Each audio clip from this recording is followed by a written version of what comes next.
যে আমাদের চলচ্চিত্র পরিচালক সমিতি সবসময় আপনাদের পাশে থাকবে, যে কোনো সহযোগিতায় আপনাদের পাশে দাঁড়াবে আমাদের চলচ্চিত্র পরিচালক সমিতি। আরেকটি কথা এখানে বলার জন্য এসেছিলাম, সেটা হচ্ছে যে আমাদের পরিচালক সমিতি সম্বন্ধে একটা অতীতে একটা বিরোধ ধারণা প্রচার করা হতো সবসময়, যে আমরা উৎসাহিত করি না, আগ্রহ দেখাই না, বা নতুন যারা আসে তাদেরকে সাধুবাদ জানাই না। আমি স্পষ্ট বলতে চাই, বাংলাদেশ চলচ্চিত্র পরিচালক সমিতির দরজা সবসময় খোলা থাকে।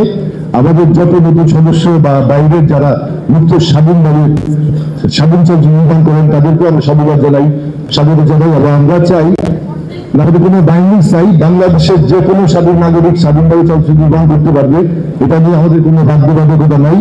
এটা একটা অপপ্রচার যে আমরা হয়তো বা আমরা চলচ্চিত্র নির্মাণ করতে দেই না, সার্টিফিকেট দেই না, এই ধরনের একটা অপবাদ আমাদের উপর চাপানো আছে, সেটাকে বুঝাতে আজকে কথা বলা। আর আমি বলবো যে আজকে অনেকে এখানে বলেছেন যে ছবি দেখা হচ্ছে অনুদানের ছবি, এই কথাগুলো উঠেছিল।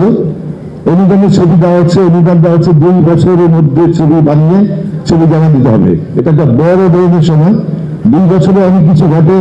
2 বছরে যারা টাকাটা নেয় তারা বিভিন্নভাবে খরচ করে সিনেমাকে কোন রকম বানাই ফানাই করে সিনেমা নির্মাণ করে সেই সিনেমাগুলি জমা দেওয়া হয়, এবং সেই টাকাগুলি দলীয়করণের কারণে অতীতে সবসময় পাশ হয়ে গেছে, এবং সেই ছবি সেভাবে বক্তব্য করেছে, কারণ সিনেমা হলে রিলিজ হয়নি, একটি হলে হয়তো রিলিজ করেছে, সেই ছবি বাক্সবদ্ধ রয়েছে, অথবা যে নির্মাণ করেছেন তারা বাসায় বসে 1 লাখ টাকা পরিবার দিয়ে ছবি দেখেছেন। এটা আমাদের জনগণ দেখেনি, জনগণের টাকা, আমাদের ট্যাক্সের টাকায় নির্মিত সিনেমা আমাদের জনগণ একজনও দেখতে পারেনি।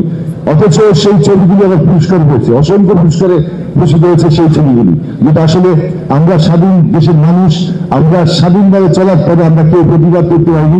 আপনারা সবাই জানেন কি কারণে। আজকে কিছুক্ষণ আগে একজন বললেন শেখ কামাল, শেখ জামাল, শেখ রাসেল নিয়ে সিনেমা তৈরি হয়েছে।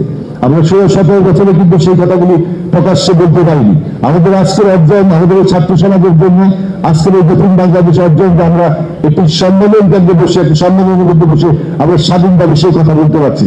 আমি সেলেট জানাই সেই ছাত্রদের যারা এই বিশেষ স্বাধীনতা অর্জন করেছেন, যারা জীবন দিয়েছেন, যারা বন্ধু হয়ে এখনো মানুষের জীবন যাপন করছেন, তাদের প্রতি সেলেট।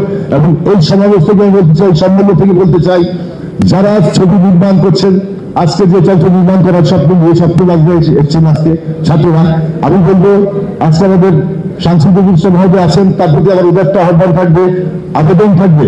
আজকে যারা স্বপ্নবাজ আছেন তাদের স্বপ্নকে প্রসারিত করার জন্য, তাদের আগামী দিনে পথ চলা সহজ করার জন্য এই অনুদান প্রথাকে বাতিল করে প্রয়োজনীয় ছাত্রদেরকে অনুদান দিয়ে, তাদেরকে শিক্ষানবিশ ছাত্রদের অনুদান দিয়ে তাদের ভিতরে দুরন্ত প্রতিভাকে সামনে এগিয়ে নেওয়ার জন্য চেষ্টা করবেন। ধন্যবাদ।